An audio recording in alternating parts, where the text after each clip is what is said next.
Dia 11 de março. Santo Eulógio, 859.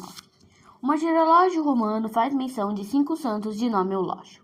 2 foram bispos e 3 gloriosos mártires. Santo Eulógio, cuja memória a igreja hoje festeja, foi sacerdote espanhol, natural de Córdoba. Os pais de alta linhagem, ricos e muito virtuosos, souberam legar ao filho a herança mais preciosa, a de uma boa educação no amor e temor de Deus. Eulógio, ainda menino, achava prazer em ajudar na Santa Missa, rezar na igreja de São Zoilo e ocupar-se com os estudos. Nas ciências, depois tão belos progressos fez, que era ávido pelo homem mais sábio do seu tempo.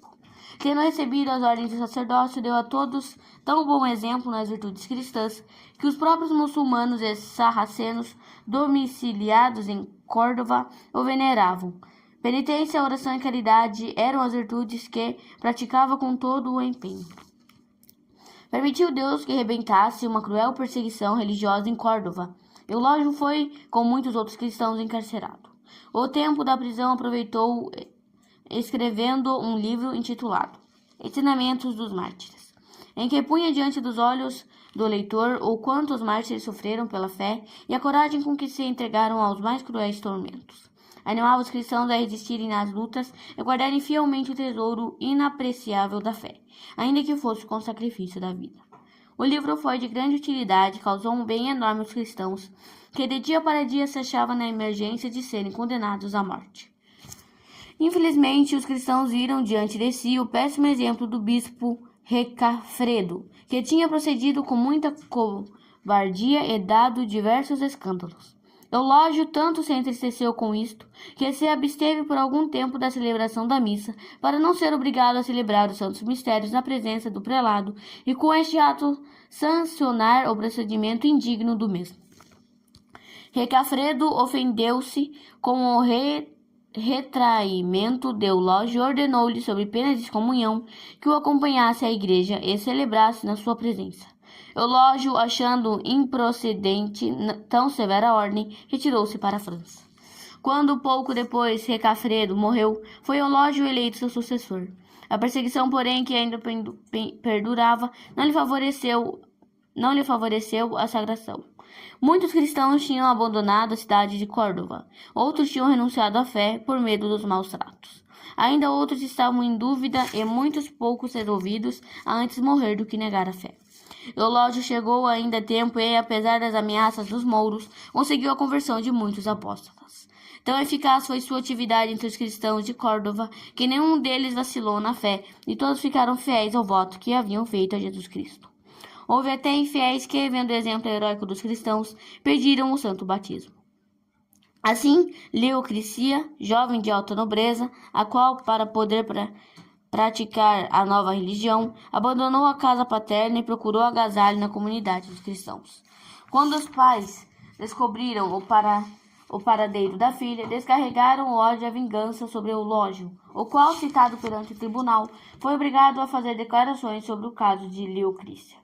Com toda a franqueza, disse ao juiz que tinha dado à jovem o conselho de aceitar a religião cristã, ainda que fosse contra a vontade dos pais, aos quais neste ponto não devia obediência alguma. O juiz entregou o processo ao conselho superior da cidade.